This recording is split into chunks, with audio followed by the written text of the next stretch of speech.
चलती चक्की देख कर दिया कबीरा रोए, दो पाटन के बीच में साबुत बचा न कोई। पानी केरा बुध बदा आसमान उसकी जात, एक दिन छिप जाएगा जो तारा प्रभात। अमर करूँ सतलोक पाठ पठाऊं, ताते बंदी छोड़ कहाऊं।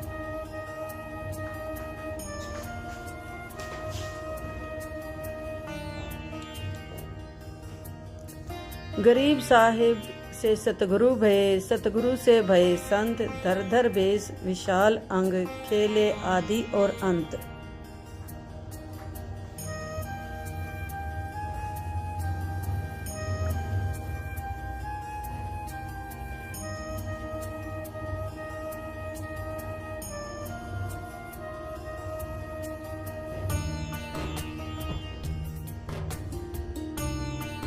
सांस सांस सुमिरन करो, सांस व्यर्थ ना जाए। न जाने कब सांस सांस में अंतिम क्षण आ जाए। सत साहिब संत रामपाल जी महाराज की जय। कबीरदास महाराज। दूर तक खड़ा खड़ा ने बोला, पंडित जी गंगा मारी ताड़े है गराए। जैसे गरीबदास जी कहें, घटी में गंगा, घटी में जमुना, घटी में जगदीश। जिसने अंदर की गंगा यानी ईश्वरीय शक्ति को संतरित और दर्शन कर लिया तो उसकी गंगा सारी है न। उस गंगा में निरी नायत काम नहीं चालता भी रहा। तो जी परनो बोला, पंडित जी तू जा से एक काम कर दिया मेरा के, या मेरी कौडी ले जा। धो धा का महाराज कबीर रविदास ने अपने हाथ धोए, फिर कौडी धोई। कदे पंडित जी ना छुए और नो करिए, गंगा जी ने मेरी कौडी दे दिए, क्योंकि वहां दान करते हैं, पैसे का डालते हैं गंगा में। और जब दिए, जब गंगा हाथ काट लेनो बार ने अरनो कह दिया रविदास ने भेजी से, और हाथ काट के लेगी तो दिए ना, मेरी कौडी की बेइज्जती मत करिए, उल्टी ले आना। बोला अच्छा तेरी कौडी और गंगा फिर हाथ काट के लेगी। अब देख अरज से पंडित जी ना लेना तो उल्टी ले आइए, अरज से मेरी अतरे से प्रार्थना। अरनो कह दिए कि हे गंगा मैया, भगत संत रविदास जी ने आपके लिए एक कौडी भेजी है और इसको अपने कर मंडल से, अपने कर कमलों से ग्रहण करो। उसने ना धोकर उन्हें सोची चल उस पाखंडीय की अजमा के देख ले सच्ची से झूठी। उसने उसी तरह के ये शब्द उच्चारण किया, ये वचन। उसी समय गंगा जी ने न्यू हाथ काट लिया, दोनों हाथ काटे, एक हाथ में कौडी ले ली और एक हाथ में कंगन। नो बोली विपर जी, यो मेरा कंगन उस आदरणीय पूजनीय संत रविदास ने दे दिए, और उसकी कौडी मैंने कद कद मेरा इसे संत के हाथ की रिया वस्तु मुझे मिल गई, मैं तो धन्य होगी। नो लेकर कौडी और वापस चली गई। अब रविदास जी, अब पंडित जी के मन में आ गया बेईमाना, इतना सुंदर कंगन बाकी तो देखा न सुना। उन्हें सोची तो क्या करेगा, उस चमारते ही देकर चाल राजा ने दूंगा, अर्तना इनाम मिलेगा। राजा के पास गए, राजा को दिखा, महाराज इतना आकर्षक उसके आकर्षण था उसके अंदर कंगन ने। देखते ही राजा ने बोला, रानी ने दूं, प्रसन्न होएगी। रानी को पहुंचा दिया। अंदर से खबर आई कि एक और चाहिए ईसाई, जब मैं राजी हूं और अति शीघ्र चाहिए। अब राजा रानी का हुक्म राजा के पास। राजा ने बोला विपर जी एक और ला दे। अब विपर जी ने हुई मुश्किल, और नीला होगा ना 30 से देख ले 7 में दिन हाजिर हो जी लेकर, और तेरा बच्चा टपोलू पीड़ दिया। पहले इसी सजाएं हुआ करती थी। अब पंडित जी का ज्यादा चढ़ गया, कहा थाड़े तो जो है ना जोड़ी बरवान खातिर तने शायद और मोल ले ली। अब सारा घूमया, क्यों रविदास जी और जानी डर लग गए, अब के मुंह दिखाओगा उसने जा करके। इबोर मिले नहीं, सारे सुनार सुनूरा को पूज लिया। बाकी नो कह दिया था राजा ना, मुंह मांगा दे दूंगा, घबराइए मत ना, जो पैसे मांगा मेरे ताक ले जाना, पर ले दिए कंगनी साहिब। सारा घूम लिया, क्या न मिला था। कति रोटी छूट गई, छठा दिन हो गया। अब वह मिश्रानी कहने लगी कि बात तो बताओ केस है, आप तक कति सूख गए, आधे भी ना रहे। नो बोला मना अपनी शायद आपका मोल ले ली, क्यों करीब के में बात तो बताओ। वह सारी कथा सुनाई तो वह ने बोली उन दौरे चला जा और माफी मांग ले, संत दयालु होया करें, माफ कर देते। अब मरता के नहीं करता, अगले दिन जाना ना जाता सारे कुंबे बुला लेगा तो भाई राजा तो जाकर रविदास जी के चरणा में पड़कर रोन लाग गया। नो बोला विप्र जी आप तो भ्रष्ट हो गए, दूर दूर दूर बैठिए हमारे से, देख मैं नीच सू उन बेरा थारा थाए। नो बोला मैंने शर्मिंदा ना करो, अके मैं बात तो बता। नो बता पहला तो गंगा जी नहाया, आखिर गंगा जी ने तो नाश करा मेरा, ना नहांदा तो ही चौखा था। बोला कि मैं मेरी कौडी ली उसने, अको कौडी के क्या करया मुकदमा हो रहा मेरे जी ने। फिर बता तो क्या होया, उस माई ने कंगन दिया था और मेरा आ गया लालच में, क्यों दिया रविदास जी थे, मैं राजा के पास ले गया। राजा ने ये वचन बोल रहा कैसे, आज का दिन बीच में से जब जान बचाई जाती हो तो बचा दे, न विपर का पूरा परिवार मरेगा। हाँ सुन लागे बंदी छोड़। नो बोला तो माई में रोज नहान जाया करता, मांग लाने का दाव रहे। नो बोला मैं उड़े भी जा लिया, मेरी कोई ना सुनती वहां। नो बोला तो इस कुंड में हाथ दे ले जिसमें वो चांद ब्याह करते थे, डोर ब्याह करते थे। नो बोला इसमें हाथ दे ले और काट ले कई चाहिए से। नो हाथ दिया तो उसमें 10-12 कंगन आ गया हाथ में। तो रविदास ने बोला एक ले जा, एक दाड़ भी डूब जा और टेसम घेर दे बाकी। ने बोला ये 2 जोड़े हाथ मत एक का ले जाऊंगा। उसने जाकर वो कंगन राजा ने दे दिया। अब रानी इतनी अनजान नहीं थी, नो बोली यू कंगन जाया कितने सभी पर मनो सुनारते मिलवा दे। अश्वत्थम प्राहु अव्यम छंदासी यस्य प्रणानी यह तम वेद स वेदवित। ऊपर को जड़ वाला, ऊर्ध्व माने ऊपर, मूलम माने जड़ वाला, मूल वाला। अधः शाखम नीचे को शाखा वाला, ये एक संसार रूपी वृक्ष कहलाता है। और इसको सब जड़ से लेकर के टहनी पत्तों तक भी जो ज्ञान करा देता है, सह वेदवित, जो इसको तम वेद यानी उसको जो जानता है इस सारे वृक्ष को, सह वेदवित, वो तत्वदर्शी संत है, वो वेद के जानने वाला है। आदि पुरुष परमेश्वर मूल वाले अनुवाद किया गया है। अधः शाखम, अधः माने नीचे को लिखना था, इन्होंने तो गोलमोल करने का ठेका ले रखा था। इन्होंने ब्रह्मा रूप मुख शाखा वाले नहीं, अधः माने नीचे होता है। अधः, अध माने खाना भी होता है, लेकिन अधः ये देखो इन्होंने खुद किया, अधः माने नीचे। तो यहां भी हम ऊर्ध्व माने ऊपर, यहां फिर देखो अधः माने नीचे, अधः शाखम, अधः शाखम नीचे को शाखा वाला। संसार रूपी पीपल के वृक्ष को अविनाशी कहते हैं, वेद जिसके पत्ते कहे गए हैं। और तम मन उस संसार रूपी वृक्ष को जो संत, जो पुरुष, जो व्यक्ति मूल सहित तत्व से जानता है, सह वेदवित, वो वेद के तात्पर्य को जानने वाला है। वो समझ लेना कि वो वेद को भी वही जानता है और वेद ने कोई जानता भी नहीं। अब वो समय आ गया है कि जो बिल्कुल अंधेरा हट जाएगा। जिन्होंने परमात्मा चाहिए वो प्राणी नहीं रहेगा, पीछे नहीं रहेगा, उसको वस्तु मिल जाएगी। ठीक है, ये हमारा दुर्भाग्य रहा कि अब हम, जैसे आज कथा दिन में सुनाई थी माई की, कि 3-4 संत बदल करीब हम ढीठ तक हो चुके हैं। कोई बात नहीं। अब दिन में एक और आपने प्रसंग सुना था कि जीवा और दत्ता का।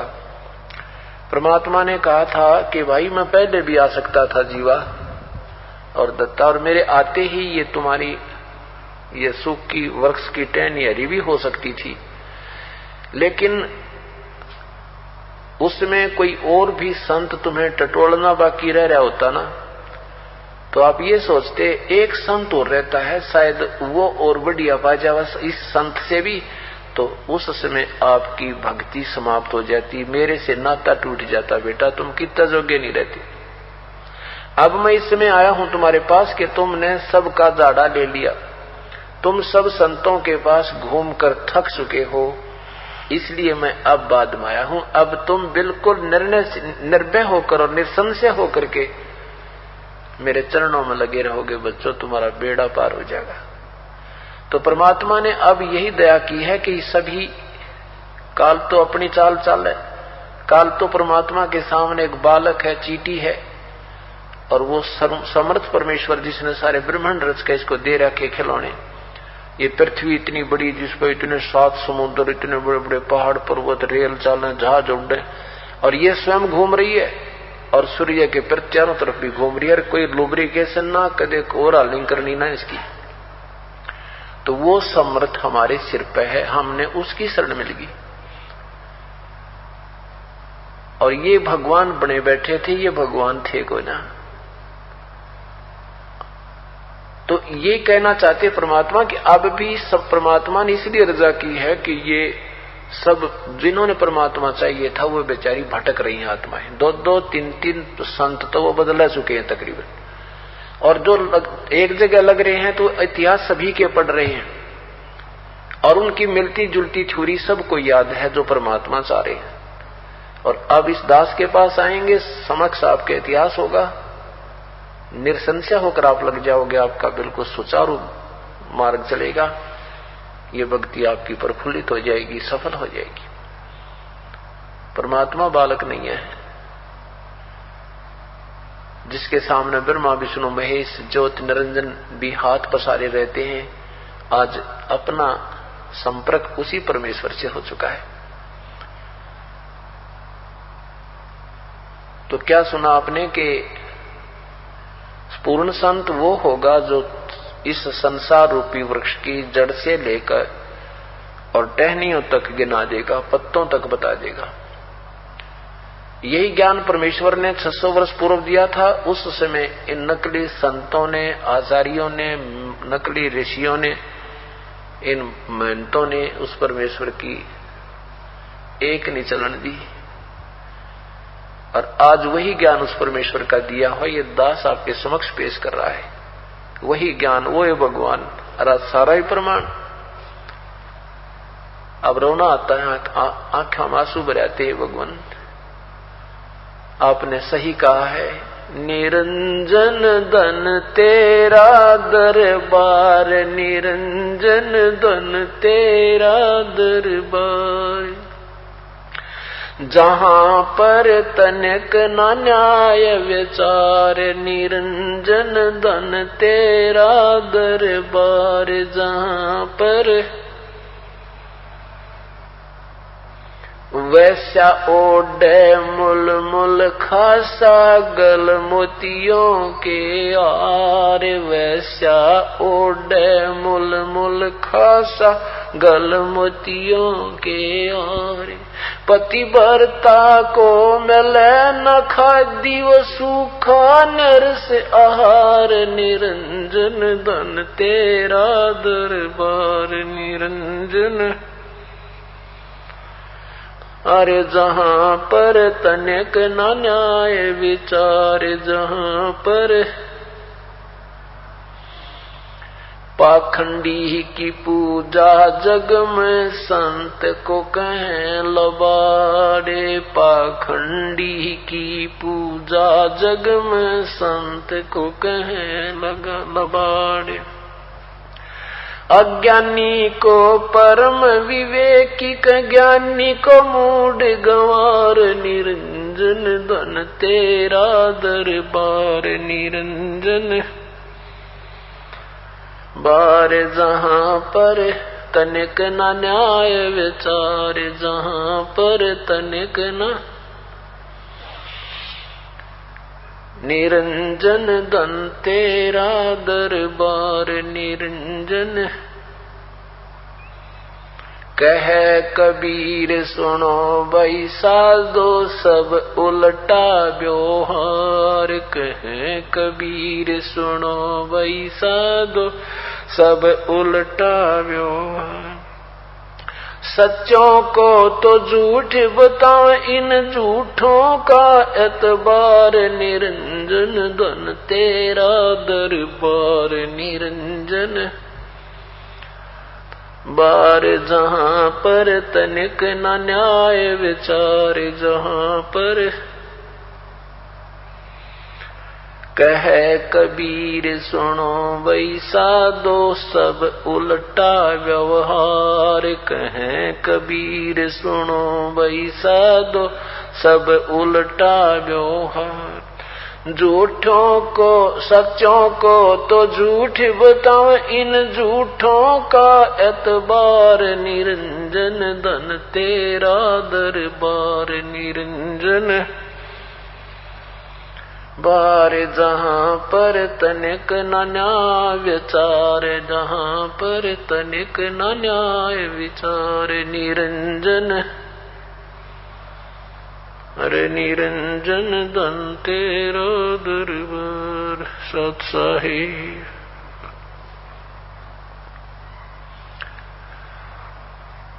परमात्मा कह रहे हैं कि पाखंडी की पूजा जग में संत को कहें लबाड़। अब ये दास जो है शास्त्र आधार पर ज्ञान समझा रहा है, परमेश्वर का वास्तविक ज्ञान उसके बच्चों तक पहुंचा रहा है, तो अनजान व्यक्ति इन काल के दूतों के भ्रमित किए हुए पुण्यात्माएं एक ही बात कहते हैं कि ये संत तो आलोचना करते हैं, अन्य की आलोचना नहीं करनी चाहिए। जो जैसा ज्ञान दे रहा है उसको कहने दीजिए, अपना अपना ज्ञान बताइए।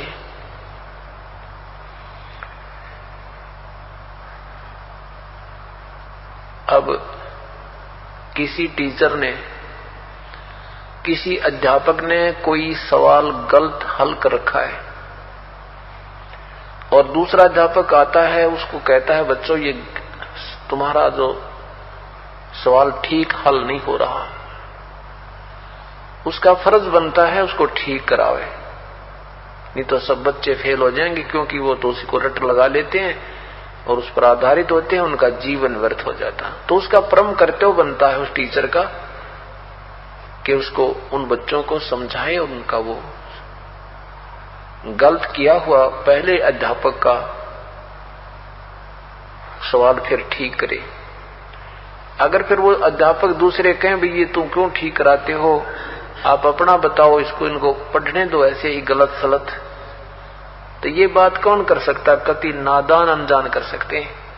और ठीक है गलती हो जाए उस अध्यापक से भी हो सकती है, तो वो खुद भी कहेगा कि हाँ भाई ये गलत हो गया था, ठीक करना चाहिए था, भूल लगी मेरे से। तो ये होती है महानता। तो अब यही दास कर रहा है कि अपने मूल, जैसे कोई गणित का सवाल कर रहे हैं और वो गलत हो जाता है बीच में, तो उसको फिर मूल रकम को ही दोबारा शुरुआत की जाती है। उसको पढ़े अच्छी तरह, वो क्या उसमें पूछा है, क्या हम उत्तर निकाल रहे, तो उसी से हल होगा।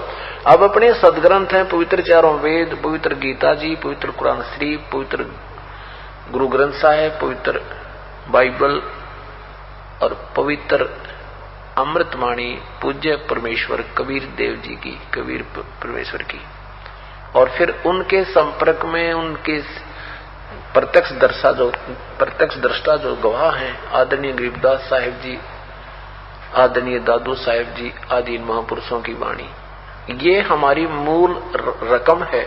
हम इनको ही पढ़कर फिर दोबारा इस भक्ति रूपी सवाल को सोल्व करेंगे, हल करेंगे, तो ये सही बनेगा। तो आज सब शिक्षित हैं, शास्त्र अपने सामने, सदग्रंथों का आसरा लेकर हम चलेंगे, तभी हम कोई निर्णय कर सकते हैं सत्य और असत्य का।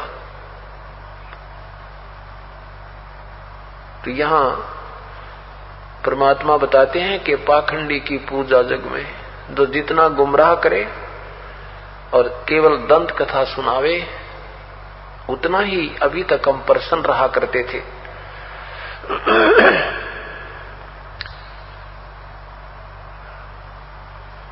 और अज्ञानी को परम विवेक की और ज्ञानी को मूढ़ गंवार। निरंजन धन तेरा दरबार।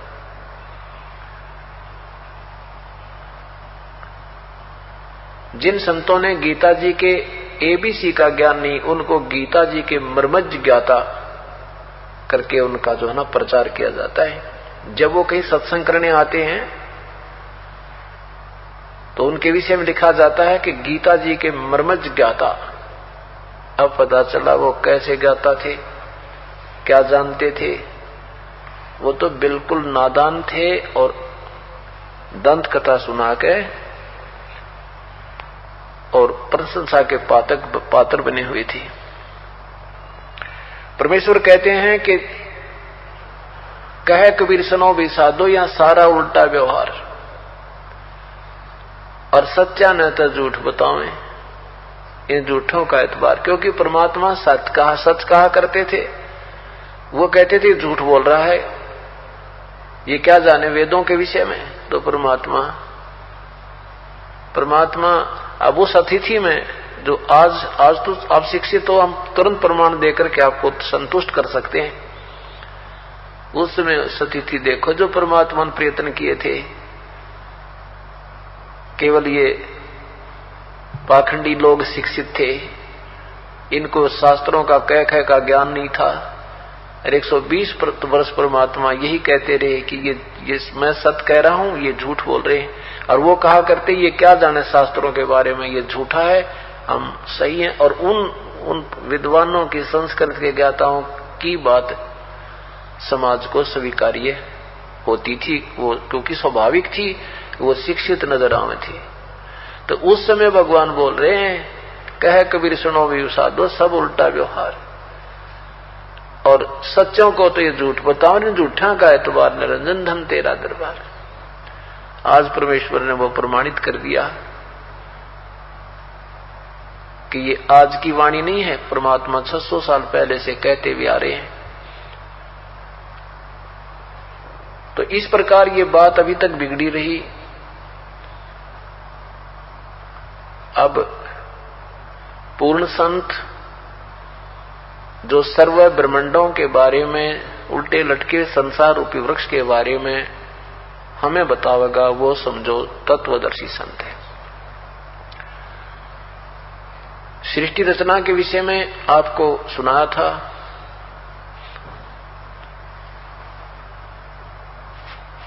हमें अभी तक जितने भी ये महापुरुष, विद्वान पुरुष, ऋषि, महर्षि और जितने भी जिन संतों का बोलबाला रहा है, उनको अभी तक सृष्टि रचना के विषय में कोई जानकारी नहीं थी। केवल उन महापुरुषों को छोड़कर जो परमात्मा से सीधे परिचित हुए थे, उन्हीं की कृपा से उन्होंने सतलोक देखा था, सचखंड देखा था और उस परमात्मा को यहां भी देखा था। उनके अतिरिक्त बाकी किसी को ज्ञान नहीं था। बाकी ये जो ज्ञान था अभी तक छुपा के रखना था। परमेश्वर ने स्पेशल कहा था उन महापुरुषों से कि अब ये ज्ञान अभी किसी को बताना नहीं है। वो समय आएगा, ये बिचली पीढ़ी प्रारंभ होगी, उस समय ये हम पूरे जोर शोर से पूरा ज्ञान देंगे और फिर ये बच्चे मुझे पहचान जाएंगे, मेरे बच्चे मुझे पहचान जाएंगे। सचमुच ये तो हमें बहका रहे थे, इनको कह का ज्ञान। एक भक्त ने उपदेश लिया, राधा स्वामी पंथ से 15 वर्ष से लगा हुआ था और वो उसकी उम्र ज्यादा से ज्यादा 35 वर्ष होगी। तो 20 वर्ष की उम्र से वो लग रहा था, सत्संग सुन रहा था। फिर उसने कहा जी मैंने आपकी सीडी देखी, फरीदाबाद से आया था और उन महापुरुषों का ज्ञान हमें कंठस्थ याद था। आपका जो ज्ञान सुना शुरू में तो ऐसा लगा कि झूठ बोल रहे हैं, निंदा कर रहे हैं, लेकिन ना जाने क्यों रुचि बनती ही चली गई। अब पता चला कि उनने कुछ कह का भी ज्ञान हमें नहीं दे रखा था उस राधा स्वामी पंथ वाला ने। सृष्टि रचना आज तक हमने नहीं सुनी थी, जो आज कति सब सदग्रंथों में प्रमाणित कर दिया आपने। दास ने कहा कि हमने कुछ नहीं किया, ये तो पहले महापुरुषों ने प्रयत्न हमारे लिए छुपा रखा था खजाना। मुझे तो बताया कि ये दबा धन और बखेर दे परमात्मा के बच्चों में। समझदार होंगे वो आ जाएंगे, अनाड़ी अब भी रह जाएंगे। अब देखिएगा, अभी तक एक ब्रह्मांड का भी ज्ञान इन ऋषि और महर्षियों को नहीं है। हुआ भाई बांट रहे थे, बोल रहे थे। ये देखिएगा एक ब्रह्मांड, ये एक ब्रह्मांड है। इसमें ये पाताल लोक, ये अतल वितल, ये अन्य, ये इनमें ये तो नरक है ये, और ये यहां पर सृष्टि है। इसके बाद ये पृथ्वी लोक, फिर इंद्र का लोक, स्वर्ग लोक, विष्णु जी शिव जी का लोक, ब्रह्मा जी का लोक, विष्णु जी का लोक, ये एक ब्रह्मलोक, ये सारा ब्रह्मलोक कहलाता है। और ये इस ब्रह्मलोक में ये महास्वर्ग है। अब इसका विस्तृत बनाया है, यहां देखिएगा। अब केवल इस ब्रह्मलोक को लेंगे हम, इसको ज्यादा विस्तृत किया गया है। ये जो आपने ये यहां में संकेत सा किया था उसमें, ये महास्वर्ग ये इतना ही दिखा रखा, और ये स्थान अलग है, ये बहुत स्थान है, ये बहुत कम है। फिर भी यहां एक विस्तृत दिखाने के लिए इसको बनाया गया है। ये एक ब्रह्मलोक है, ये सारा,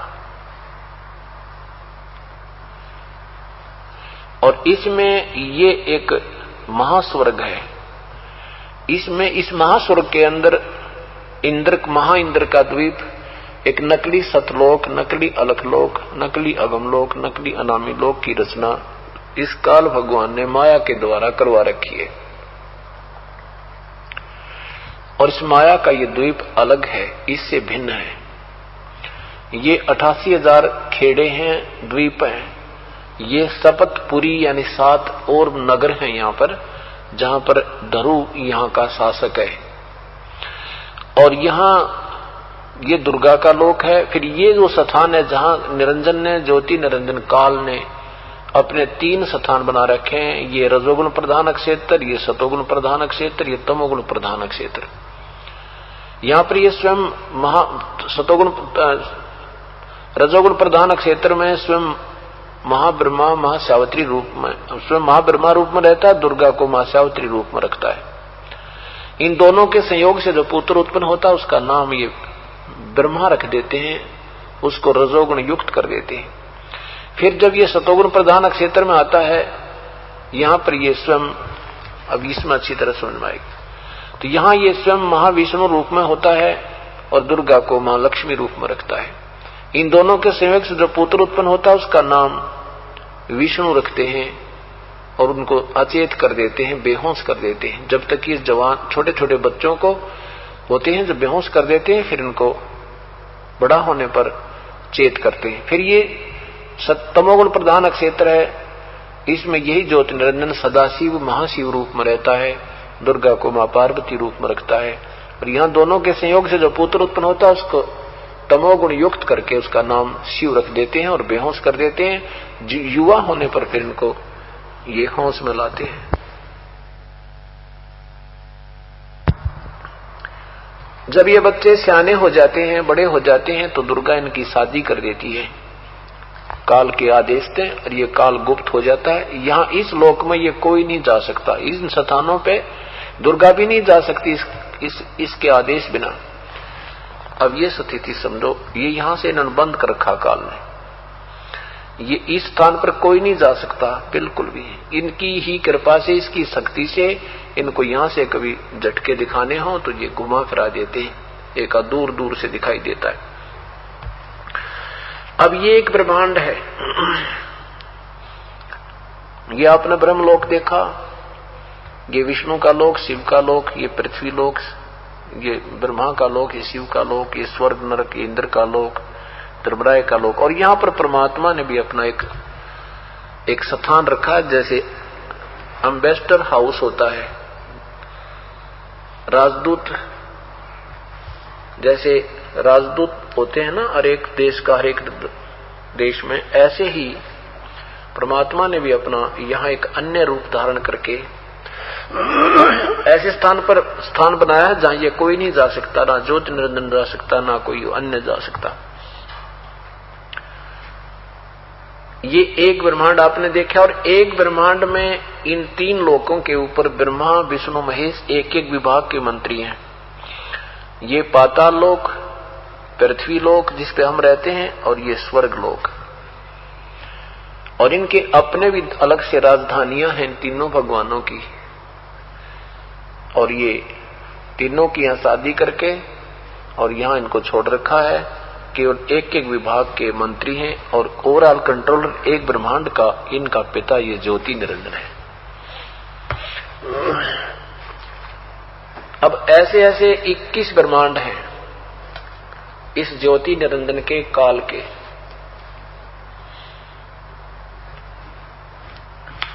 ये एक केवल ब्रह्मलोक का चित्र है।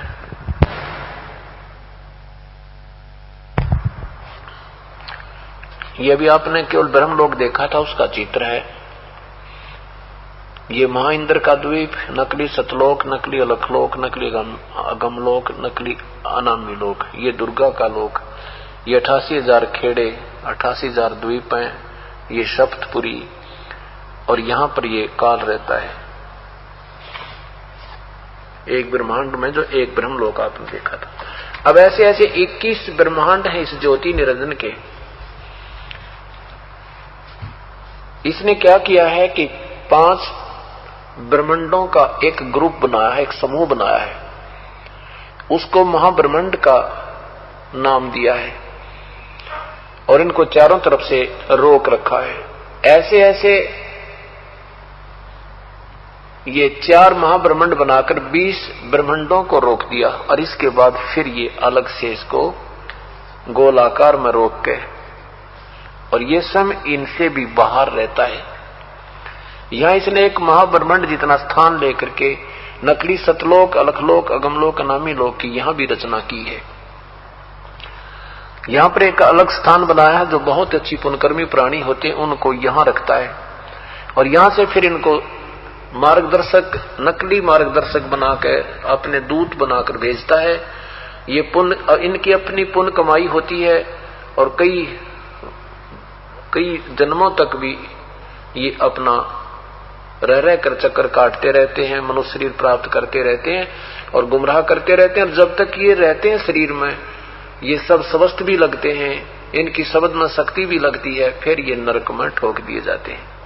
यहाँ पर वो स्थान है जो दिन में आपको बताया था, तपतशिला है, इसमें ये काल स्वयं रहता है, यहाँ कोई नहीं जा सकता। यहाँ इसने लॉक लगा रखा, बहुत खतरनाक। ये केवल परमेश्वर कबीर साहब की शक्ति से या ज्योति निरंजन की अपनी मर्जी से ये खोल सकता है। कबीर परमेश्वर की वो सत्य नाम की शक्ति है, ये खुल सकता है, अन्यथा नहीं खुलेगा। तो वो भी पूर्ण संत से लिया हो मंत्र। इस तपतशिला पे 1 लाख जीवों को नित्य भूना जाता है, मानुष्य शरीरधारी प्राणियों को, स्त्री या पुरुष, देव या राजा हो चाहे रंक हो। और यहाँ ये काल स्वयं अलग से रहता है, और यहाँ पर ये सतलोक जाने का रास्ता है। यहाँ ये पूरी नजर रखता है कि कोई भी प्राणी तेरे बंद से निकल ना जा। ये एक 21 ब्रह्मांड का ये चित्र ज्योति निरंजन का है।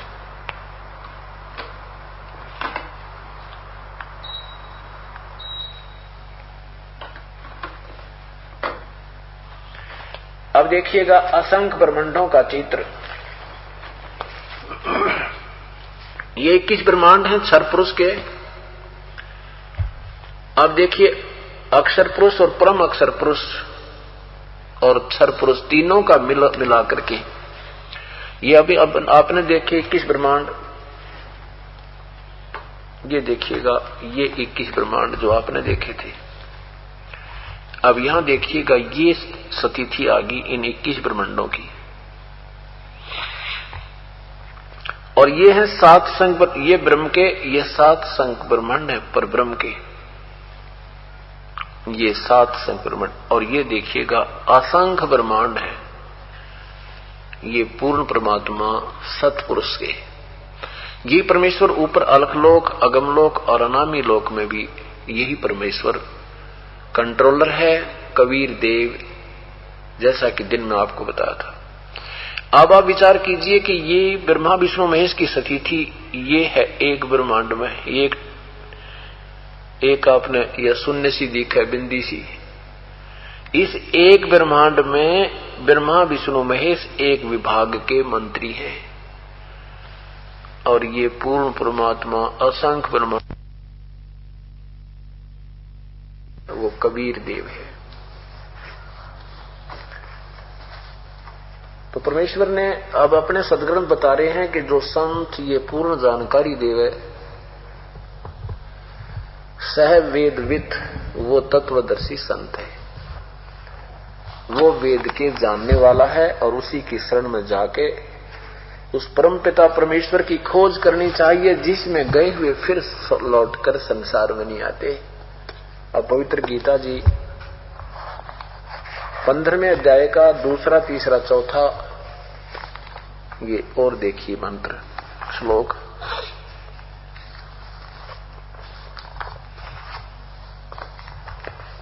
अभी आपने पहला श्लोक आपने देखा कि जो संत आदि पुरुष परमेश्वर मूल वाले, ऊपर नीचे को शाखा वाले, संसार रूपी वृक्ष को अविनाशी कहते हैं, वेद जिसके पत्ते कहे गए हैं, वो संसार रूपी वृक्ष को जो संत मूल सहित, जो पुरुष जो व्यक्ति मूल सहित जानता है, स वेदवित वो तत्वदर्शी संत है। यहां देखिएगा, उस संसार रूपी वृक्ष की तीनों गुण रूप, ये तीनों गुण रूप गुण प्रवर्धा, तीनों उस संसार वृक्ष की तीनों गुण फैली हुई, प्रवर्धा माने फैली हुई, तीनों गुण रूप ये शाखाएं, विषय पर वाला, ये विषय विकारों वाली शाखा, नीचे और ऊपर, नीचे ऊपर सर्वत्र नहीं, नीचे और ऊपर। अब नीचे और ऊपर क्या है कि हम पृथ्वी लोक पर ये ज्ञान बोला जा रहा था, नीचे पाताल लोक में और ऊपर स्वर्ग लोक तक ही सीमित है। ये देखिएगा, इस पृथ्वी लोक पर ये बोला जा रहा था, नीचे पाताल लोक में, ऊपर स्वर्ग लोक तक, इन तीनों गुणों की शाखाओं का यहां तक विस्तार है। बस इन्होंने लिखा सर्वत्र नहीं, सर्वत्र नहीं, सर्वत्र तो इन बेरा है कोई ना, सर्वत्र तो बहुत लंबा चौड़ा आपको दिखाया।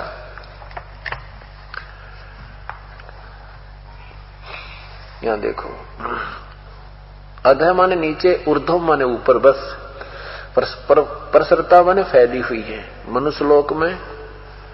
और कर्मों के बंधन में, कर्मानुबंधनी मूलानी, कर्मों के बंधन में प्राणियों को उलझाने के लिए भी ये तीनों भगवान, तीनों गुण, रजगुण ब्रह्मा, सतगुण विष्णु, तमगुण शिव जी, यही मुख्य कारण है। और ये नीचे और ऊपर सभी लोकों में नहीं, अनुसंतानी केवल व्यापक है, हो रही है। ऊपर और नीचे यानी स्वर्ग और पाताल लोक और पृथ्वी लोक में ही ये व्यापक है, सभी लोकों में नहीं। ये इसमें संस्कृत में ऐसा नहीं है। आगे देखना, इसमें लिखा है कि इस संसार वृक्ष का स्वरूप जैसा कहा है, काल वर्णन कर रहा है कि मुझे नहीं मालूम पूर्ण रूप से, मैं जो तुझे गीता ज्ञान में दे रहा हूं ये पूर्ण विवरण नहीं है। जैसा कहा है वैसा यहां नहीं, विचार काल में यानी गीता के संवाद में, तेरी मेरी डिस्कशन में, जैसा ये है ऐसा है वैसा नहीं मैं बता पा रहा हूं। इस संसार वृक्ष का स्वरूप जैसा कहा है वैसा यहां विचार काल में तेरे मेरी इस चर्चा में नहीं पाया जाता, क्योंकि इसका न तो आदि है और न अंत, तथा न इसकी अच्छी प्रकार स्थिति है। ये निकाल में का मुझे नहीं मालूम। इसलिए इस सुविरुद्ध मूलम, अति दृढ़ मूल वाले संसार रूपी पीपल के वृक्ष को दृढ़ असंख्य शस्त्रेन छितवा है। अब असंख्य शस्त्रेन यानी इस तत्व रूपी ज्ञान रूपी शस्त्र से काट के, अर्थात उस तत्वदर्शी संत की शरण में जाकर उससे अच्छी तरह इसका निर्णय किया जाता करके, काट कर है, यानी परम संत की शरण में जाने के बाद उसके पश्चात यानी पूर्ण रूप से समझकर उसके पश्चात उस परम पद रूप परमेश्वर की भली भांति खोज करनी चाहिए, जिसमें गए हुए पुरुष यानी साधक फिर लौटकर संसार में नहीं आते, अर्थात पूर्ण मोक्ष प्राप्त कर लेते हैं। और जिस परमेश्वर से इस पुरातन संसार वृक्ष की प्रवृत्ति विस्तार को प्राप्त हुई, अर्थात जिसने संसार रूपी वृक्ष को यानी सब ब्रह्मांडों को रचा है, वह परमात्मा पूर्ण है। और उसी आदि पुरुष नारायण की मैं शरण हूं,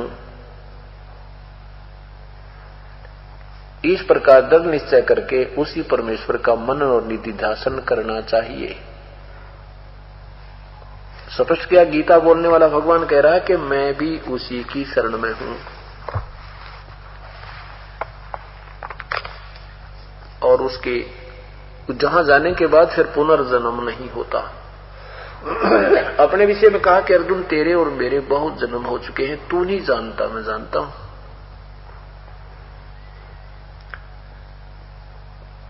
आज सुबह के सत्संग में यही चल रहा था कि वो सत्यनारायण परमात्मा है कौन।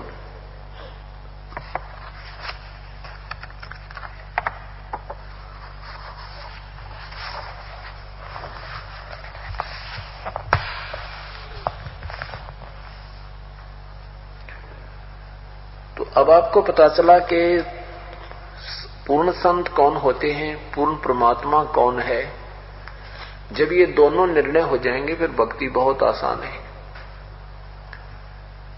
हमने पूजा साधना वही करनी जो अपने सदग्रंथ बता रहे हैं। पवित्र गीता जी अध्याय नंबर 16 के मंत्र 23 में लिखा है कि शास्त्र विधि को त्याग कर जो मनमानी पूजा करते हैं, मनमाना आचरण करते हैं, उनको न तो कोई सुख होता है, न उनकी कोई कार्य सिद्ध होता है और नहीं उनकी कोई गति होती है, अर्थात यूजलेस, व्यर्थ। इसलिए अर्जुन भक्ति मार्ग में तेरे लिए जो साधनाएं नहीं करनी चाहिए और जो करनी चाहिए, जो त्यागने वाली या ग्रहण करने वाली, उनके लिए शास्त्र ही प्रमाण है और कोई दूसरा आधार मत मानना। और ये वर्तमान के संत कहते हैं, विशेषकर ये राधा स्वामी पंथ वाले ने घना काम बिगाड़ रखे, धन धन सतगुरु वाले, एक कुएं का पानी है। ये कहते हैं संत तो भाई शास्त्र तो संतों से बने हैं, संत तो अपने शास्त्र अलग ही बनाते हैं। कमाल की बात करते हो। जो हमारे सदग्रंथ हैं ये एक मैप है, ये एक नक्शा है हमारा, और उसी रास्ते से हमने वहां जाना है जो मैप हमारा पहले आकर के महापुरुषों ने हमें बता रखा है।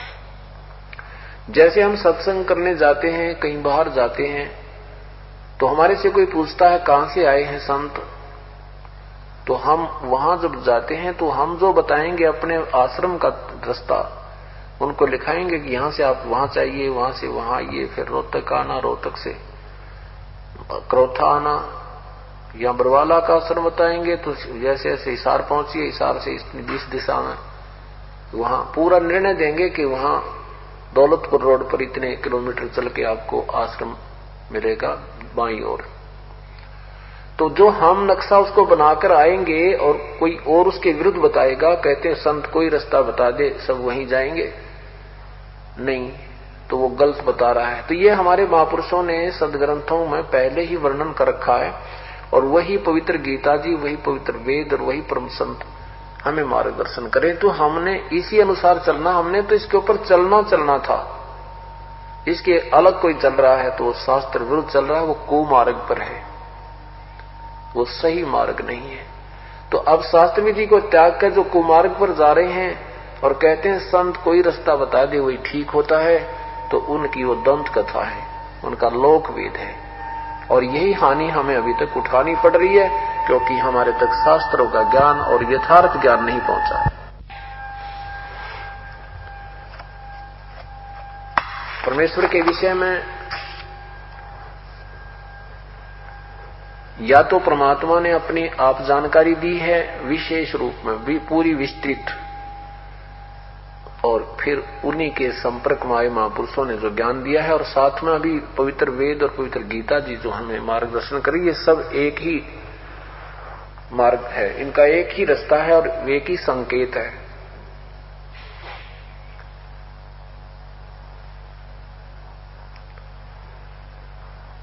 इसलिए परमात्मा हमें बताते हैं कि नादानों ने सारा काम बिगाड़ दिया।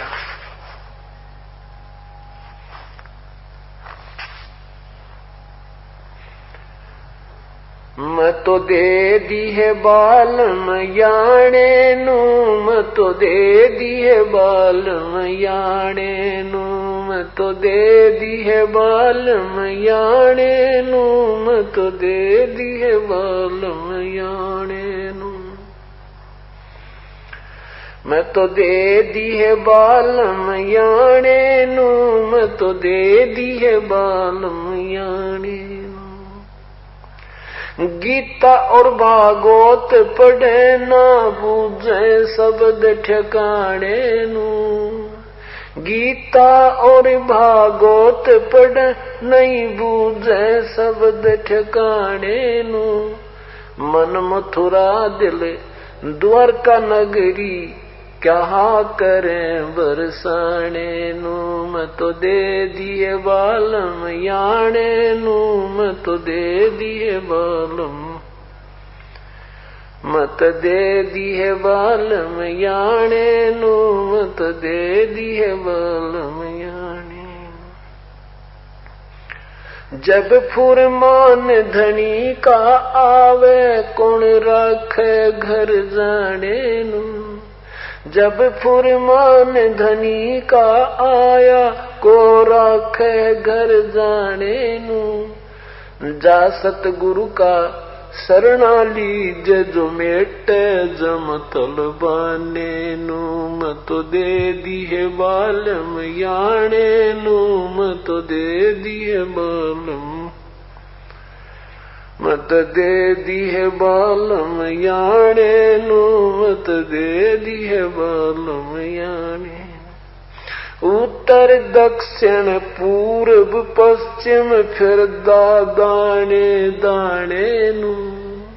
उत्तर दक्षिण पूर्व पश्चिम फिर दाने दाने नू। सर्व कला सतगुरु साहिब की हरि आए हरियाणे नू। सर्व कला सतगुरु साहिब की हरि आए हरियाणे नू। मत दे दिए बालम याने नू, मत दे दिए,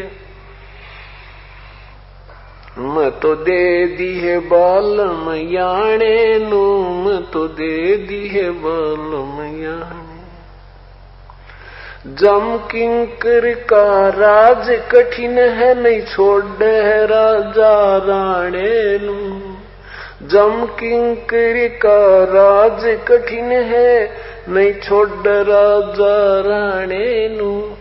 या दुनिया दा जीवन झूठा ये भूल गए मर जाने नू। या दुनिया दा जीवन झूठा भूल गए मर जाने नू।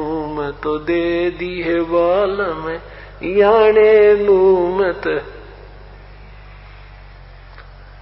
नू, मैं तो दे दिए बालम, दे दिए बालम याने।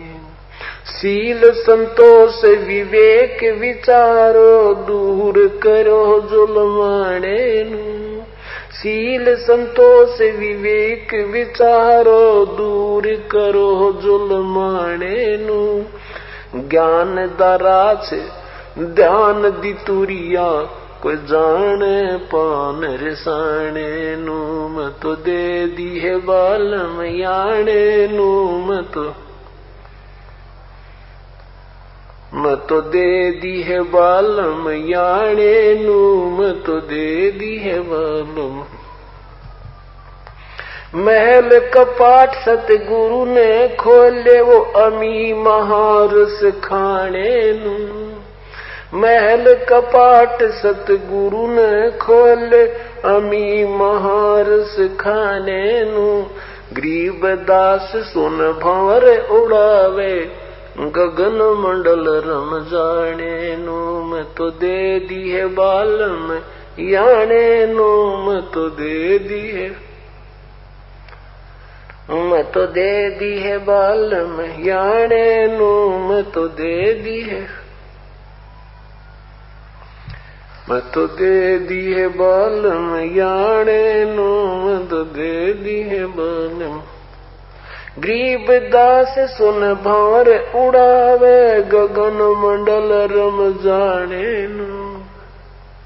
गरीब दास सुन भंवर उड़ावे गगन मंडल रम जाने नू। मैं तो दे दिए बालम याने नू, मैं तो दे दिए बालम याने। महल कपाट सतगुरु ने खोले अमी महारस खाने नू। महल कपाट सतगुरु ने खोले अमी महारस खाने नू। गरीब दास सोन भंवर उड़ावे गगन मंडल रम जाने नू। मैं तो दे दी है बालम याने नू। मैं तो नैनू मैं तो दे दी है बालम याने नू। मैं तो आदरणीय गरीबदास साहिब अपने परमेश्वर बंदी छोड़ कबीर साहिब जी की महिमा गाते हैं और क्या बताते हैं कि ये मन के साथ आत्मा का जोड़ कर दिया और ये मन जो है वास्तविक वस्तु को कम स्वीकार करता है, नकल में विश्वास ज्यादा करता है। आत्मा कंप्लेंट करती है अपने भगवान से, हे परमात्मा मेरे को तो इस याने यानी अनजान इस मन के साथ जोड़ दिया, ये इन खिलौनों को पसंद करता है और उस परमेश्वर के वास्तविक ज्ञान को स्वीकार न करता, न करने देता है। कहते हैं गीता और भागवत पढ़े नि जाने शब्द ठिकाने नू। अब आत्मा अभी तक जितनी भी आत्मा है ये नकली संतों के द्वारा ही संबोधित की गई और ये मन सभी में ये काल खेल रहा है। तो यहां बता रहे हैं कि गीता और भागवत पढ़े न बुझ शब्द ठिकाने नू। अब गीता और भागवत पढ़े न कह का बेरा को न, ये हमें संकेत क्या कर रही है। मन मथुरा दिल द्वारका नगरी कहां करें बरसाने नू। यदि तुमने भक्ति करनी है तो इस मन रूपी इस मथुरा ने ठीक करो, इसको सेट करो अपने को, इसी को संभालो, इसको भक्ति पर लाओ। युवक इन तीर्थों के ऊपर घूमना व्यर्थ का प्रयत्न है।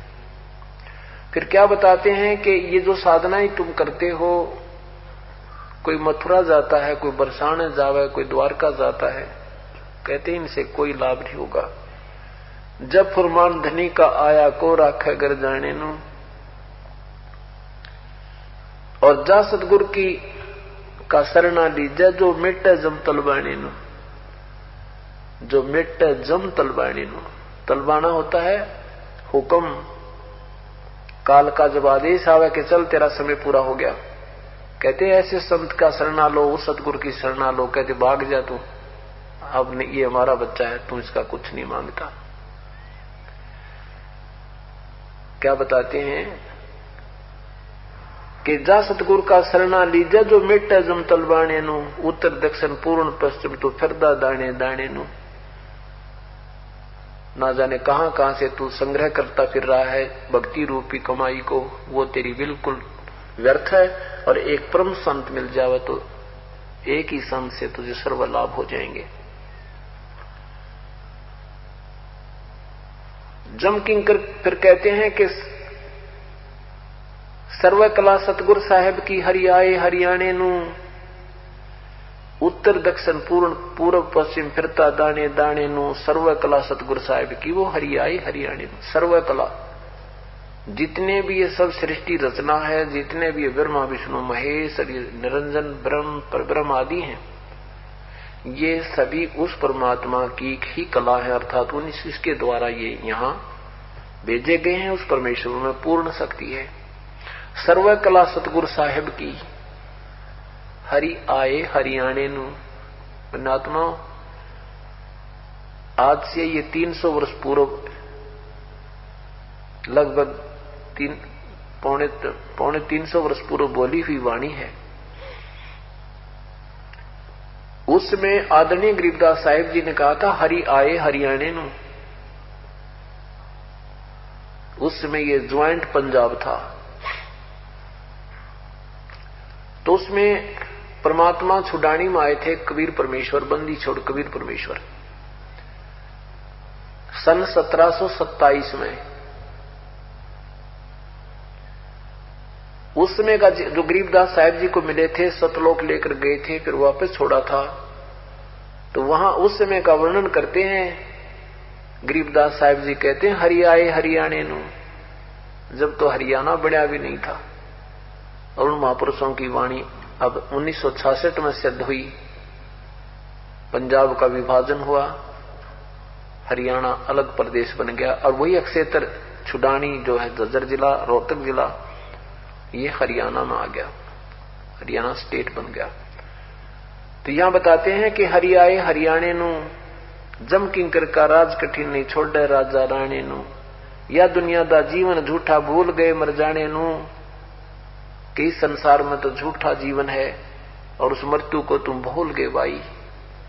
जो मौत को तुम भूल गए हो, ये सबसे बड़ी गलती की है। क्या बताते हैं, मौत विसारी बावड़े अचरज की या कौने, तन माटी में मिल जागा जो आटे में लोने। एक समय एक श्रद्धालु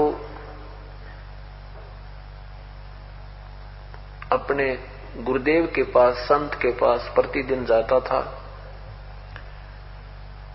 कभी दूध का लोटा भर ले जाता, कभी दर्जनों केले ले जाता, कई 5-4 किलो सेब, आम, और संत के वहां आश्रम में प्रसाद रूप में चढ़ाता। वो अपने गुरुदेव से यानी संत से कहता है कि गुरुदेव, हे संत जी, हे महाराज जी, आप इतने पतले दुबले से हो रहे हो, आपके पास दूध है, कितना दूध आता है, कितने फल आते हैं, क्या आप खाते नहीं? और संत तो फक्कड़ होते हैं, खाओ पियो मौज करे, मस्त रहना चाहिए। अब गुरुदेव को, संत को शिक्षा दे रहा है वो नादान। संत जी ने 1 दिन टाला, 2 दिन टाला, कहा भाई क्या बताऊं, मुझे चिंता रहती है। किस चीज की चिंता है आपको महाराज जी? कि भाई मौत दिखाई दे, मुझे अपनी मृत्यु नजर आ रही है। सेवक ने पूछा कि कितना जीवन शेष है आपका महापुरुष? संत जी ने कहा कि अभी तो 40 वर्ष शेष रहते हैं।